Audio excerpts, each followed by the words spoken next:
Hello everyone and welcome to the Power of Mental Modeling. In this video, I want to review what we mean by content literacy while introducing you to the meta-narrative assignment. And I want to do that by starting with a story. When I was in high school, I was the drama queen. Big surprise, I was going to be an actress. I loved everything about the theater.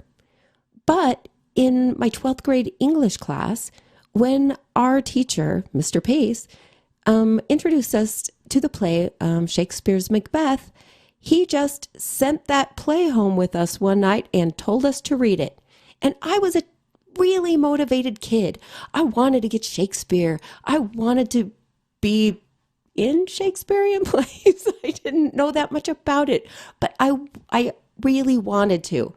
So I was the ideal candidate for Macbeth to learn this play because I wanted to know about it. I wanted to understand Shakespeare. But this teacher gave me no skills. I didn't understand how stanzas worked. I didn't understand why things were the shape they were. And so I became so lost. Like I didn't know about Scotland. There was so much background knowledge. I had no idea this was about power. And so by the time I got to Lady Macbeth yelling about her bloody hands, I was a goner. So I never read Macbeth. Still haven't, embarrassed to say. And yet we do this all the time in schools. We have content area texts that cover things that we're supposed to cover. And then we give a text like this one to a sixth grader. And this might be a sixth grader that has decoding problems. And even if they don't, even if I know how to sound out the words, even if I have a general, pretty good ability to comprehend things, how much do you care about the information on this page? Like if somebody just gave me this page, I would have no idea what's more important than other things. Like what do I pay attention to or not? Because there's too much. So here we go, purposes. Let's review content literacy, and I'm going to introduce mental modeling as a gift you can give your students in your content area. So remember that literacy is not just one thing. It's not just reading, it's not just writing, but it's actually a constellation of things that include reading and writing, but also have to do with sophistication of thinking and the ability to talk about things. And all of these things actually work together as part of language to help you understand things and express what you know. So content literacy, when we talk about that, it's using the facets of literacy, reading, writing, speaking, thinking, to understand content topics. In other words, content literacy is the ability to read, write, and think about content topics as a way of learning still more about them. So it's kind of a win-win. Like you learn about things, you establish some background knowledge, you use writing to understand it better, you read a little bit more, and it actually fosters literacy while helping students understanding your topic.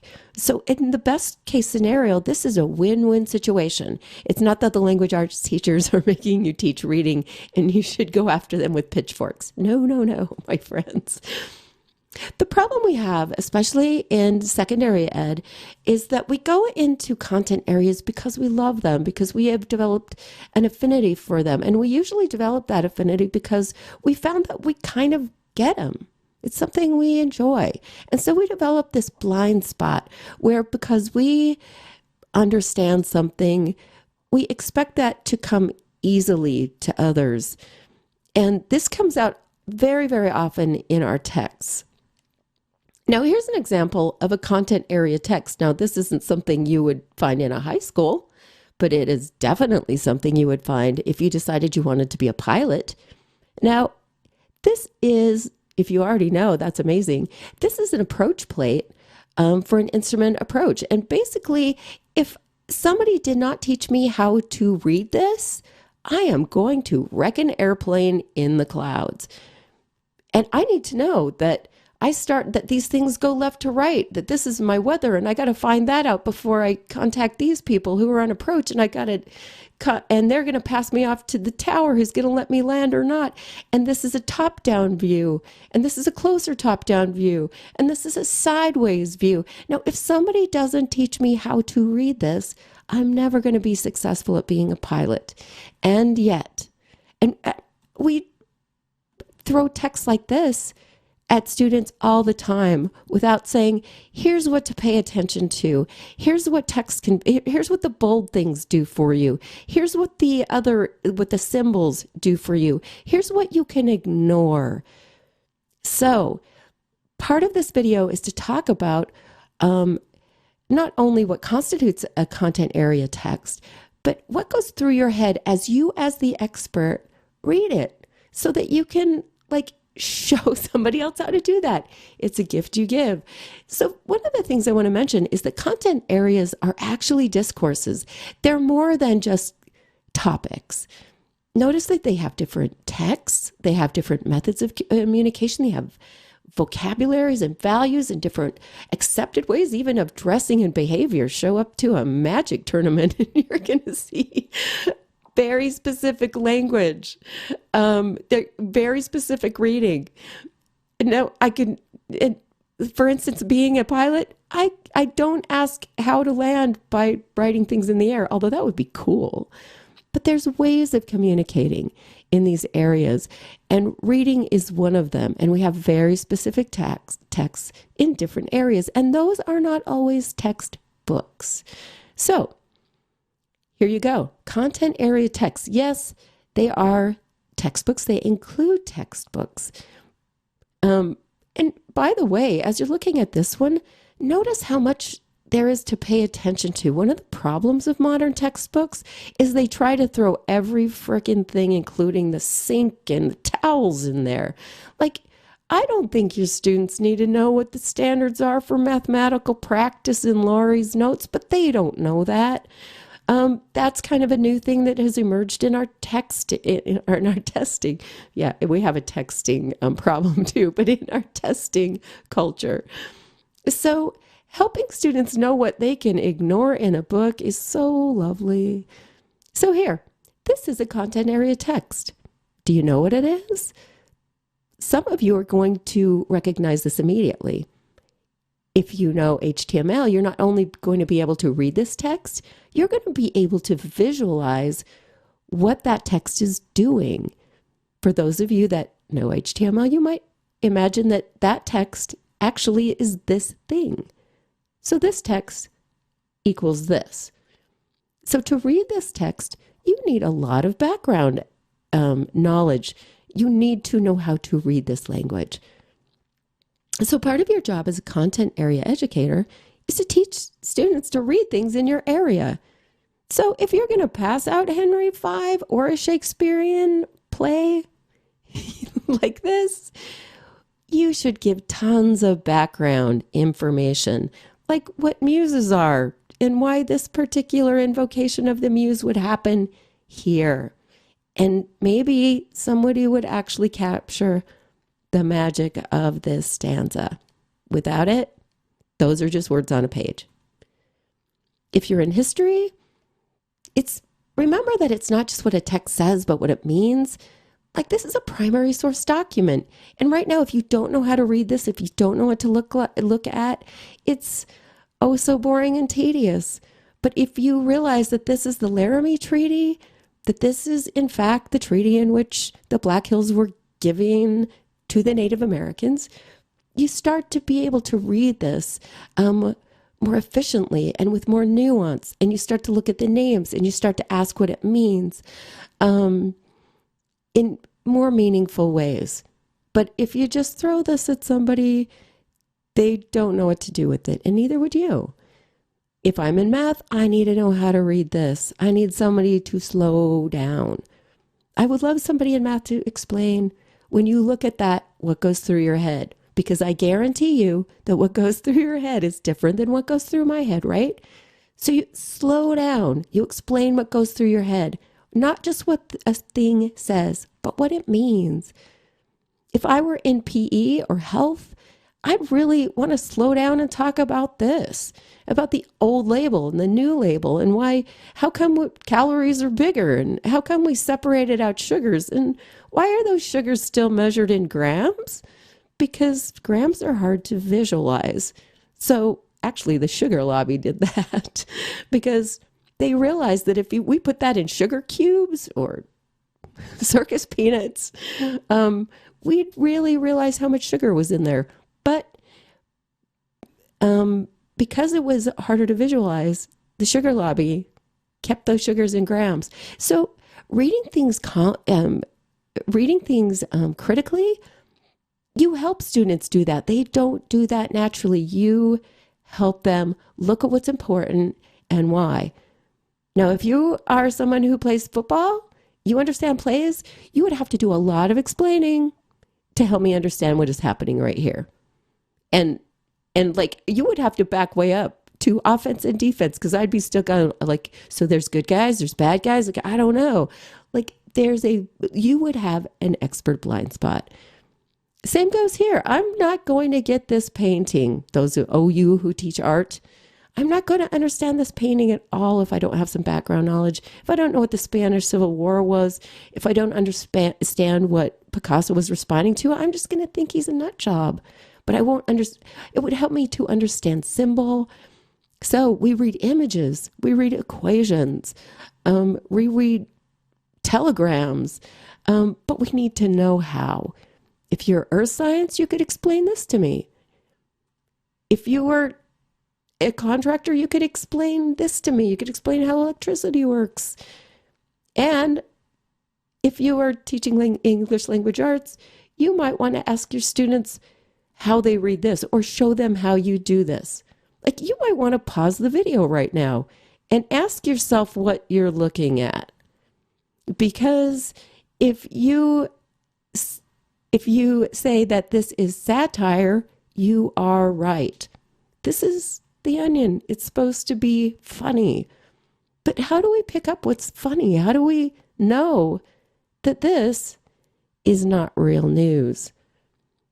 More than ever, it behooves us to teach how we recognize satire, how we recognize lies.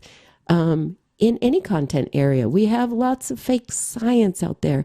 We have so much information, so many texts, that one of the biggest things you can do is slow down, show your thought processes, so we build a more literate citizenry who does not, as Fox News did, report on Onion articles because they didn't realize that it was satire. That's happened twice. So anyway, here comes your assignment. So I'm going to model this for you so you know exactly what to do. I'm going to give you directions. So here's the deal. Here's your cut and dry directions. Quickly say why you'd use the text, why the text is something you would use in your area. Then read aloud part of it to show us what goes through your head. How do you use your mental processes to not just say what the words say, but what they mean? Like, how do you derive meaning in that? Now, in order to get full credit, you need to label at least 4 of Tovani's strategies, like actually use that language, or I will take points off. I mean it. So actually use the language. Like, if you're visualizing, say, I am visualizing right now, and what you are, in fact, visualizing. And keep these to 4 minutes or less. If you do the video, this is a quick video. And it's actually harder to keep it slim, but do that for your peers who will watch more of them if it's not too cumbersome. And I'd also love it if you were able to, if you do the video version, which I really appreciate if you do, see if you can stream that online, because that's quicker and easier to do than if we have to download it first. So here goes. Let me show you how this works. If you want to, you can get out your stopwatches and make sure I do this in 4 minutes or less.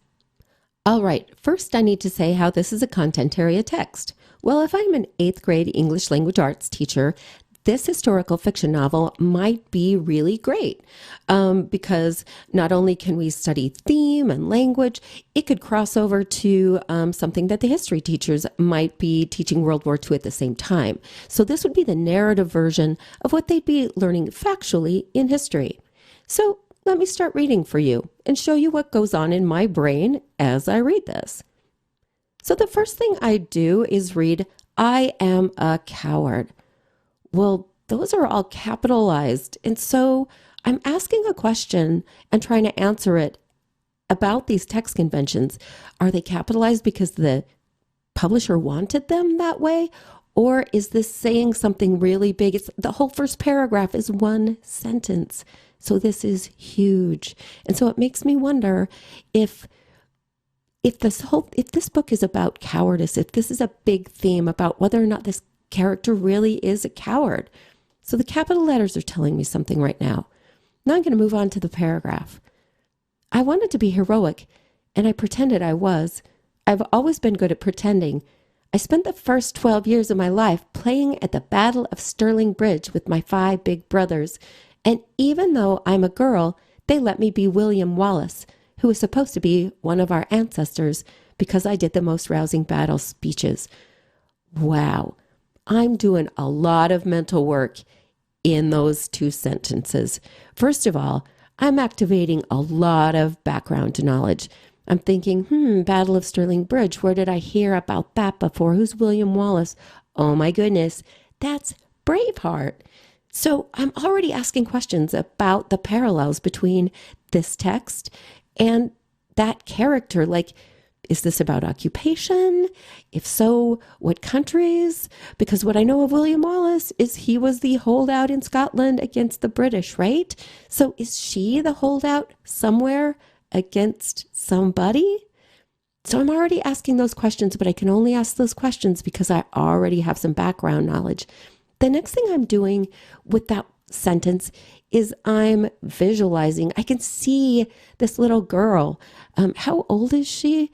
First 12 years of my life, I can see a young adolescent being William Wallace. I'm imagining a tomboy. I'm kind of imagining her standing on a soapbox with a sword, speaking about independence maybe, and bravery, which works counterproductive to that cowardice, I guess. And I'm also connecting to this little girl because I too was a tomboy, and I always wanted to be brave, and I always wanted to play with the boys, and I always wanted to participate in action games.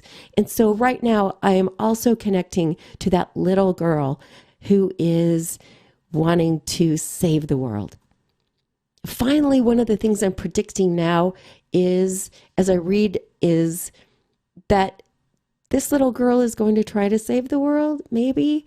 And I'm predicting, because of the next sentence, after the ridiculous deal I made with SS Hofstenführer von Linden, I know I'm a coward, and I'm going to give you anything you ask, everything I can remember, absolutely every last detail.